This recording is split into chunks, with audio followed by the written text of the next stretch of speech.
আসসালামু আলাইকুম রহমতুল্লাহি বারকাতু। Hi guys, welcome to our channel Indian village কুকিংকে সকলকে স্বাগত। তো গাইস, আজকের রেসিপি হচ্ছে নলেন গুড়ের মিষ্টি তৈরির রেসিপি। মিষ্টি তৈরির জন্য সর্বপ্রথম এই যে গুটি গুটি করে নেওয়া হয়েছে।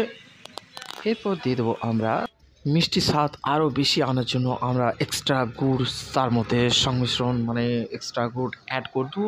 আর গুড়টা কী করব না, সর্বপ্রথম সেগুলি ভেঙে ভেঙে একটু ছোট ছোট আকারে তৈরি করে নিয়ে সেটা শিরার মধ্যে দিয়ে এইভাবে অনবরত আমরা নাড়তে থাকবো কতক্ষণ না, যতক্ষণ সেটা সংমিশ্রণ তৈরি না হয়।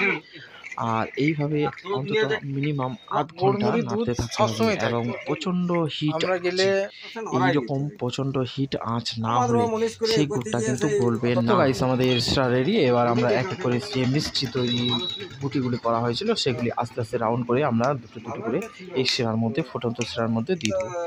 আর সর্বোপরি উপকরণ হচ্ছে জ্বালানি, ভালো জ্বালানি হতে হবে, কারণ এই সময়টাতে হিটের অন্তত বেশি হিটের প্রয়োজন। কারণ এই সময় হিট না দিলে কিন্তু নলেন গুড়ের মিষ্টি যে আসল অরিজিনাল এবং যে কালারফুল, সেই কালারফুল কিন্তু আসবে না। অর্থাৎ যতক্ষণ এরকম হিট অবস্থায় আছে ততক্ষণ মধ্যে এই সমস্ত মিষ্টি গোল গোল আকারে যেগুলি করা আছে সেগুলি সমস্ত মিষ্টিগুলি ছেড়ে দেওয়ার পর অন্তত 40 থেকে 50 মিনিট এইভাবে হিট আঁচে, অর্থাৎ প্রচণ্ড হিট আঁচে এগুলি ফোটাতে শুরু করতে হবে এবং ফুটতে দিতে হবে যতক্ষণ না এটা সঠিক আকার এবং সঠিকভাবে এইভাবে ঢেকে না যায়। তো গাইস, যতক্ষণে এটা ফুটে রেডি হচ্ছে ততক্ষণে একবার আমরা ঘুরে আসি।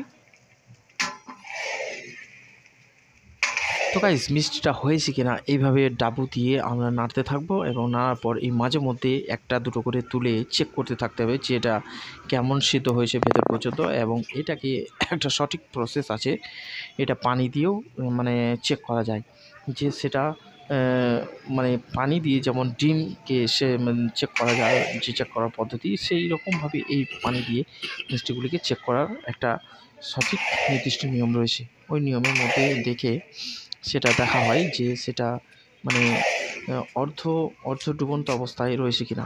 সেরকম হলে পারে সেটা সিদ্ধ হয়ে আসছে এবং মালটা রেডি হয়ে গেছে। তো এরকম অনবরত মিনিট দুয়েকের পর পর এইভাবে নাড়তে থাকতে হবে যাতে নিচেকার মিষ্টি এবং সংমিশ্রণের উপরে চলে আসে, উপরকার মিষ্টিগুলি নিচের দিকে চলে যায়। তো গাইস, একদম রেডি, সেটা রেডি হয়ে গেছে। তো গাইস, আর মাত্র মিনিট 10-এর মধ্যে এই মিষ্টিটা তৈরি হয়ে চলে আসবে। আর এরপরে আমরা এই আঁচটাকেও লক্ষ্য রাখবো যাতে আঁচটা কমে না যায়। ওকে গাইস, একটু আগে যেটা বলছিলাম যে কিভাবে চেক করব, ওই ডাবুর মধ্যে হালকা ঠান্ডা পানি নিয়ে সেটার মধ্যে একটু একটু করে আগে এইভাবে যেভাবে রাউন্ড দিয়ে একটু ঘুরিয়ে ফেলা হলো, এইভাবে ঘুরিয়ে ফেলে দেখতে পারবে যে মিষ্টিটা কেমন হয়েছে। আর এইভাবে অনবরত নাড়তে থাকতে হবে এবং যাতে পুরো মিশ্রণটা একদম সংমিশ্রণে পরিণত হয়ে যায় এবং নিচেকার মিষ্টিগুলো ওপরে চলে আসে, ওপরেরগুলো নিচে যায়। এইভাবে একটু চেক করার একটা পদ্ধতি, ইউনিক পদ্ধতি। তো গাইস, ফাইনালি এবার রেডি হয়ে গেছে। এবার এই মিষ্টিগুলি ঝাঁঝি করে তুলে এক এক করে এই যে শিরা রেডি করা আছে, নতুন শিরা, এই শিরার মধ্যে দিয়ে দেওয়া হবে। তো গাইস, দেখতে থাকো, একদম খুব সুন্দর লাগবে। আর এটা বড় ঝাঁঝ দিয়ে তোলা যায়, কিন্তু না, সেটা করা যাবে না। সেটা তুললে মিষ্টির গাগুলো যেগুলো কেটে যাওয়ার সম্ভাবনা থাকে এবং দেখতে খারাপ লাগবে, তাই এটা ছোট্ট ঝাঁঝ দিয়ে একদম। তো গাইস, এখনও পর্যন্ত যারা চ্যানেলটিকে সাবস্ক্রাইব করেনি, চ্যানেলটিকে অবশ্যই সাবস্ক্রাইব করে পাশে বেল আইকনটি অন করে দেবেন যাতে পরবর্তী ভিডিও নোটিফিকেশন সবার আগে আপনি পেয়ে যান। এবং এই ভিডিওটি কোন জেলা থেকে দেখছেন অবশ্যই কমেন্টে লিখুন তার জেলার নাম এবং একটি লাইক, একটু শেয়ার করে দিন। মাশাআল্লাহ, খুব সুন্দর লাগছে। আমি দেখানোর চেষ্টা করছি, খুব কালারও সুন্দর এসছে। তো যাই হোক গাইস, এইভাবে বাড়িতে সহজেই বানিয়ে খেতে পারা যাবে।